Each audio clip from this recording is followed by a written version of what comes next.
అదే RTV app వార్తల్ని క్షణాల్లో చదివే అవకాశం ఉంటుంది. ఒక న్యూస్ పేపర్, ఒక టెలివిజన్ ఛానల్ మీ చేతుల్లో ఎప్పుడూ ఉంటాయి. మనతో పాటు హైదరాబాద్ బీజేపీ అభ్యర్థి మాధవీలత గారు ఉన్నారు. ఒకసారి ఆమెను అడిగి తెలుసుకుందాం. మేడం, రేపు అమిత్ షా షెడ్యూల్కు సంబంధించి ఎక్కడి నుంచి ఆ రోడ్ షో ఉండబోతుంది, ఏర్పాట్లు ఎలా చేశారు? లాల్ దర్వాజా ఉజ్జయిని మహంకాళి అమ్మవారి దగ్గర నుంచి మొదలై సుధా టాకీస్ దగ్గర ఎండవబోతోంది. ఇది రోడ్ షో అని నేను అనను, ఇది హైదరాబాద్ లోక్సభ సత్తా అని చెప్తాను నేను. ఏ విధంగా అయితే దేదీప్యమానంగా దిగ్విజయంగా మేము గెలవబోతున్నామో దానికి ఒక చిన్న మచ్చుకని మేము కేవలం రేపు చూపించబోతున్నాం. నామినేషన్ ఎలాగో చూపించాం, దద్దరిలే నామినేషన్. అంతకన్నా దేదీప్యమానంగా మా హోమ్ మినిస్టర్ గారు వస్తుంటే ఆయనకు మేము చూపించబోతున్నాం ఏ విధంగా ఈ ఎలక్షన్స్ మేము గెలవబోతున్నాం అనేది. 18 రకాల భాషలు మాట్లాడేవాళ్ళు, ఎంతోమంది కుల సంఘాలు, ఆ లోక్సభ మొత్తం ఆ రోజున అక్కడ మీరు చూడబోతున్నారు. కాస్త ఎంఐఎం నేతలు మీ మీద కానివ్వండి, ఒక వర్గానికి చెందిన నేతలు పర్సనల్ అటాక్ మీ మీద చేస్తున్నారు, పర్సనల్గా మాట్లాడుతున్నారు. వాళ్ళకి ఏం చెప్తారు అసలు మీరు? డెవలప్మెంట్ గురించి, అభివృద్ధి గురించి, పేదల గురించి, స్త్రీల అభ్యుదయం గురించి, ఉద్యోగం లేకుండా ఎంకామ్లు బీకామ్లు చదువుకొని కూడా డ్రైవర్ల ఉద్యోగం చేసుకుని కష్టపడుతున్న యువకుల గురించి, ఏమాత్రం సెక్యూరిటీ లేని ఆడపిల్లల గురించి, విద్యాభ్యాసం లేకుండా రోడ్ల మీద టైర్లు పంచర్లు చేసుకుని షాపులలో బతుకుతున్న పిల్లల గురించి ముందు మాట్లాడమంటాను. ఇవాళకి ఆ పనంతా పక్కన పెట్టి ముందు మా వీడియోలను మార్ఫుల్ చేసుకుంటూ, ఎడిట్లు చేసుకుంటూ, తప్పుడు వీడియోలను పంపించుకుంటూ దీని మీద టైంపాస్ చేస్తే చివరికి మిగిలేది కేవలం అపజయం మాత్రమే. ఇప్పటికన్నా కాస్త లోకజ్ఞానం తెచ్చుకొని 40 ఏళ్ల నుంచి మేము ఏమీ చెయ్యలేదు, ఇప్పుడైనా కనీసం మేము బాగుపడతాము, మీకు ఏమన్నా చేస్తామని మాట్లాడితే బాగుంటుందేమో.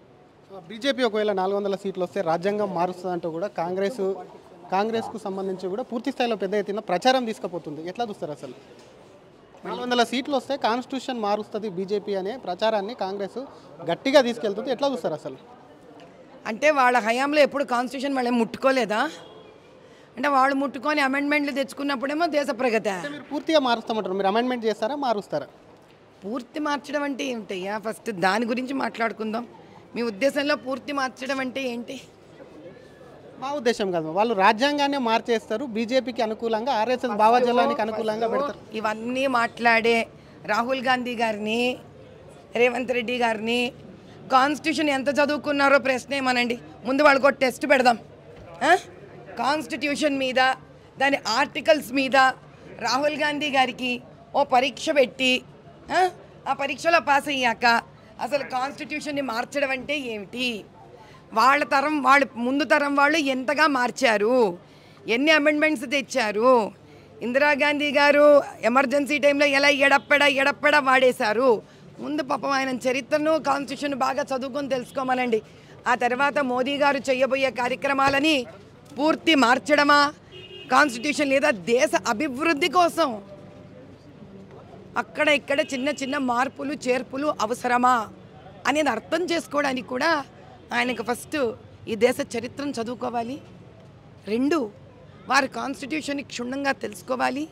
3, కాంగ్రెస్ హయాంలో ఎంత అన్యాయంగా కాన్స్టిట్యూషన్ని మార్చడం జరిగిందో ఈ 3 తెలుసుకోవాలి వారు. మీది కూడా మార్ఫింగ్ వీడియో అంటున్నారు. మొన్న అమిత్ షాకి సంబంధించి కూడా మార్ఫింగ్ వీడియో ఒకటి జరిగిందని చెప్పి ఇప్పటికే ఢిల్లీ పోలీసులు వచ్చి కాంగ్రెస్ నేతలకు నోటీసులు ఇచ్చారు. ఎట్లా చూస్తారు అసలు?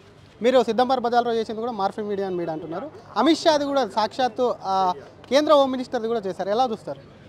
అంటే వీళ్ళ రాజకీయాలు కేవలం అభివృద్ధి గురించి కాకుండా ఇలా మేము చేస్తున్న చక్కటి కార్యక్రమాల మీద, మేము బయటికి తీసుకొస్తున్న నిజాల మీద వీళ్లకు భయం పుట్టి చివరికి మార్ఫింగులు చేసుకొని ఎడిట్లు చేసుకున్న వీడియోల మీదే వీళ్ళ రాజకీయాలు ఆధారపడి ఉండడం చాలా దయనీయంగా కనిపిస్తుంది. ఇంకేం చెప్పగలం?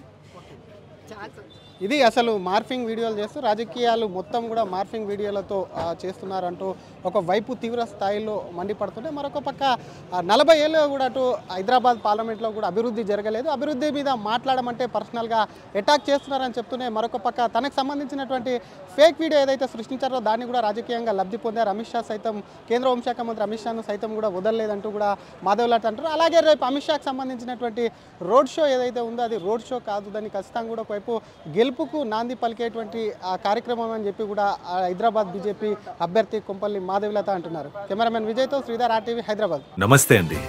ఇది వ్యాపారం గురించి కాదు, ఓటు గురించి. ఎన్నికల్లో ఓటు వేయడం మన హక్కు మాత్రమే కాదు, కర్తవ్యం. ఎంతో మంది మహా నేతలు శ్రమించి ప్రాణత్యాగం చేసి ఈ అవకాశాన్ని మనకిప్పించారు. అందరూ ఓటు వేద్దాం, ఎందుకంటే ఓటు హక్కు ఊరికే రాదు. నా ఓటు ఎవరికో తెలుసా? అది సీక్రెట్ అండి.